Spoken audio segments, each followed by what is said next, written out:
አዳዲሶቹ የኤርትራ ድሮኖች ድንበር ጥሰው ገቡ። ፊልድ ማርሻሉ ከባድ ማስጠንቀቂያ ልከዋል። ኢሳያስ አፈወርቂ አዲስ ያስገቧቸውን የኢራን ድሮን ወደ ስምሪት አስገብተዋል።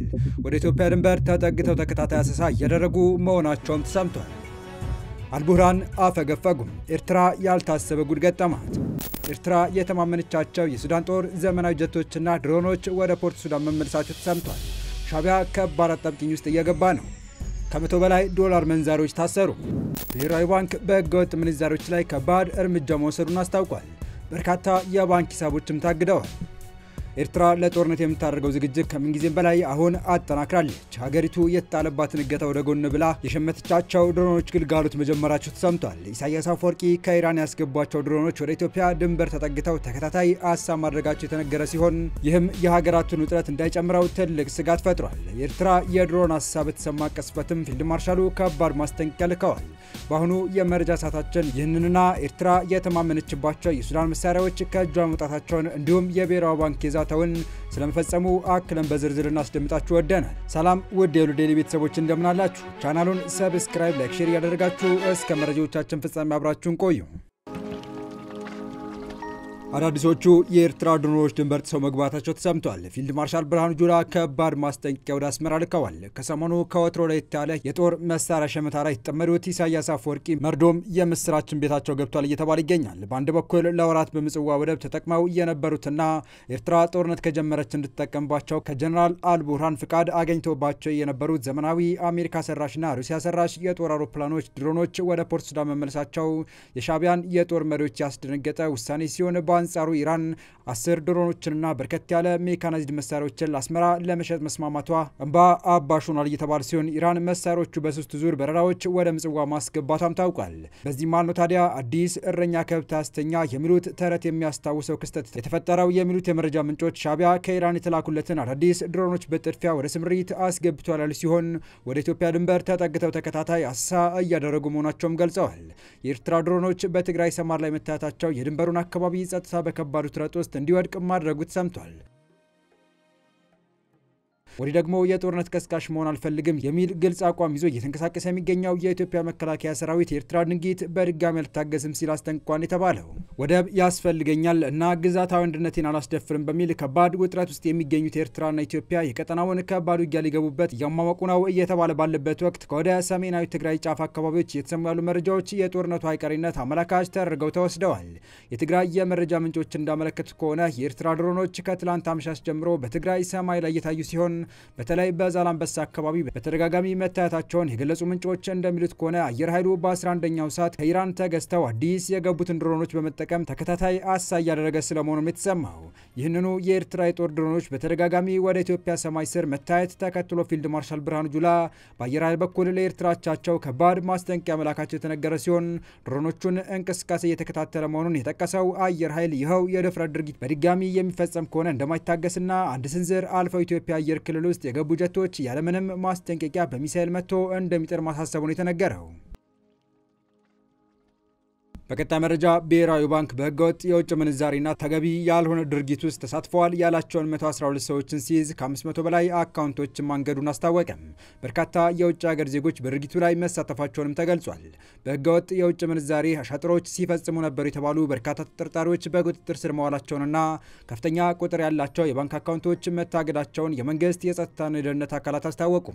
የብሔራዊ መረጃና ደህንነት አገልግሎት፣ የፋይናንስ ደህንነት አገልግሎት፣ የኢትዮጵያ ፌዴራል ፖሊስና የክልል የጸጥታ ተቋማት በወሰዱት እርምጃ በህገወጥ የገንዘብ ዝውውር ላይ ተሳትፏል ተብለው የተጠረጠሩ ግለሰቦች አካውንት ናቸው ለእስርና ለእገዳ የበቁት። የጸጥታ ተቋማቱ በወሰዱት እርምጃ 112 የተለያዩ ሀገራት ዜግነት ያላቸውና ኢትዮጵያውያን በወንጀል ተጠርጥረው የተያዙ መሆናቸውና ከዚሁ ጋር በተያያዘ 519 የባንክ አካውንቶች መታገዳቸውን የብሔራዊ መረጃና ደህንነት አገልግሎት ገልጿል። በቁጥጥር ስር የዋሉ ተጠርጣሪዎች የመንግስት የማክሮ ኢኮኖሚ ማሻሻያ በመጻረር በተደራጀ መንገድ በሚፈጸሙ ህገወጥ የውጭ ምንዛሪ አሻጥሮች ላይ ተሰማርተው እንደነበረ ተነግሯል። ተጠርጣሪዎቹ ህገወጥ የሐዋላ ስራ፣ የገንዘብ ዝውውር፣ የውጭ ምንዛሪ ስወራ፣ የግብር ስወራ፣ ህገወጥ ገንዘብን ህጋዊ ማስመሰልና በሌሎች ወንጀሎች በአገሪቱ ኢኮኖሚ ላይ ከፍተኛ ጉዳት ሲያስከትሉ እንዲሁም አሸባሪዎችንና የታጠቁ ቡድኖችን ሲደግፉ ነበር ሲል የአገልግሎቱ መግለጫ ጠቅሷል። በቁጥጥር ስር የዋሉት ግለሰቦች በህገወጥ ዓለም አቀፍ የገንዘብ አስተላላፊ ድርጅቶች፣ ህገወጥ የውጭ ምንዛሪ ማስተላለፊያ መተግበሪያዎች፣ የክሪፕቶ ከረንሲ መተግበሪያዎች፣ ህገወጥ የሐዋላ አዘዋዋሪዎችና ደላላዎች መሆናቸው ተገልጿል። በተጨማሪም መግለጫው በወጪና ገቢ ንግድ ላይ አሻጥር የፈጸሙ አስመጪዎችና ላኪዎች ህጋዊ ንግድ ሳይኖራቸው በህገወጥ ሐዋላ ላይ በመሰማራት ከፍተኛ ገንዘብ በማንቀሳቀስ በአገር ምጣኔ ሀብት ላይ ከፍተኛ ጉዳት ባደረሱ ላይ እርምጃ ተወስዷል ብሏል። ከተጠርጣሪዎች ውስጥም ከውጭ የሚላክ ከፍተኛ የውጭ ምንዛሬ በዚያው እንዲቀር በማድረግ ፍቃዳቸው የተሰረዘባቸው ህገወጥ የሐዋላ አስተላላፊዎች እንዲሁም ህገወጥ የውጭ ምንዛሬ ማስተላለፊያ መተግበሪያዎችን ሲጠቀሙ የነበሩ እንዳሉበትም አመልክቷል። በተጨማሪም የብሔራዊ ባንክ ህግን በሚጥስ ሁኔታ ያለምንም ፍቃድ የክሪፕቶ ከረንሲ መተግበሪያን በመጠቀም በህገወጥ መንገድ የውጭ ምንዛሬን ሲያዘዋውሩ የነበሩ ግለሰቦችም እርምጃ እንደተወሰደባቸው ተገልጿል። በጸጥታ ተቋሙ እርምጃውን በተመለከተ ከወጣው መግለጫ ጋር የበርካታ ተጠርጣሪዎች ፎቶግራፍና በቁጥጥር ስር የዋሉ የተለያዩ ሰነዶች፣ ንብረቶች ይፋ ተደርገዋል። በጥቅምት ወር አጋማሽ ላይ የኢትዮጵያ ብሔራዊ ባንክ ገዢ ኢዮብ ተካልኝ በህገወጥ መንገድ ገንዘብ ያስተላልፋሉ ባላቸው የሐዋላ ተቋማት ገንዘብ ላኪዎችና ተቀባዮች ላይ መንግስት ጠንካራ እርምጃ ሊወስድ መሆኑን ገልጸው እንደነበር ይታወሳል። ገዢው በወቅቱ ለሽብርተኝነት ገንዘብ ማስተላለፍ ወይም በህገወጥ መንገድ የገንዘብ ዝውውር ላይ የተሰማሩ ገንዘብ አስተላላፊ ተቋማት እንዳሉ መንግስት እንደደረሰበትና የተቀናጀ ሰፊ እርምጃ ለመውሰድ መዘጋጀቱን አመልክተው ነበር። በቀጣይ መረጃ የሱዳን አውሮፕላኖች ከኤርትራ ወጥተዋል። አልቡርሃን አፈገፈጉም። ኤርትራ ያልታሰበ ጉድ ገጠማት። ኤርትራ የተማመነችባቸው የሱዳን ጦር ዘመናዊ ጀቶችና ድሮኖች ወደ ፖርት ሱዳን መመለሳቸው ተሰምቷል። ሻቢያ ከባድ አጣብቂኝ ውስጥ እየገባ ነው። በሱዳን ዳርፉር ግዛት በሚገኘውና የሱዳን ፈጥኖ ደራሽ ጦር በሚጠቀምበት በኒያላ አየር ማረፊያ ዋና የጦር ሰፈር ላይ በትላንትናው ዕለት በሱዳን ወታደራዊ መንግስት በሆነው በአልቡርሃን በበርካታ ድሮኖች የአየር ጥቃት ተፈጽሞበታል። በጥቃቱ ስለደረሰው የጉዳት መጠን እስካሁን የወጣ መረጃ የለም። ዘገባዎች እንደሚያሳዩት ጥቃቱ የተፈጸመው ወታደራዊ የጭነት አውሮፕላን ወደ አየር ማረፊያው ከደረሰ ከጥቂት ጊዜ በኋላ ነው። ጥቃቱ ከተፈጸመ ከጥቂት ሰዓታት በኋላ የቱርክ፣ የኳታር፣ የግብጽ፣ የኢራንና የሩሲያ ወታደራዊ አውሮፕላኖች የሱዳን ወታደራዊ ጣቢያ ሆኖ በሚያገለግለው ፖርት ሱዳን አየር ማረፊያ አርፈዋል። በተጨማሪም የሱዳን ወታደራዊ አውሮፕላኖች ወደ ፖርት ሱዳን ከመመለሳቸው በፊት በኤርትራ አየር ማረፊያ አርፈው እንደነበረ ያገኘነው መረጃ ያመለክታል። የሱዳን ጦር በሱዳን ፈጥኖ ደራሽ ጦር የተያዙትን አካባቢዎች መልሶ ለማግኘት ያለመ አዲስ ጥቃት ጀምሯል።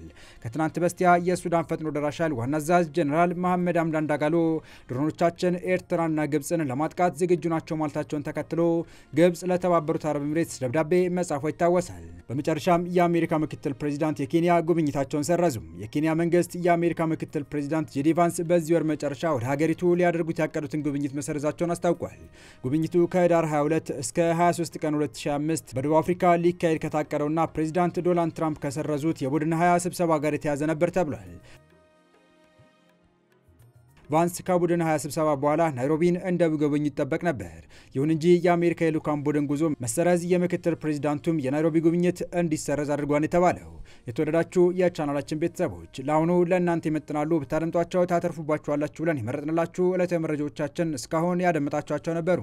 በተመሳሳይ ሀገራዊና ቀጠናዊ ጉዳዮች እንዲሁም ዓለም አቀፋዊ ጂኦፖለቲካ፣ ወታደራዊና አነጋገር ክስተቶችን ለበለት ተከታትለን በትኩስ ይዘን እንደምንቀርብ እያሳወቅን የቻናሉ ቤተሰብ ካልናችሁ ሰብስክራይብ፣ ቪዲዮን ላይክ እና ሼር በማድረግ ተደራሽነታችን ታሰፉ ዘንድ አክብሮታዊ ግብዣችን ነው። አበቃን። ሰናይ ጊዜን ተመኘን።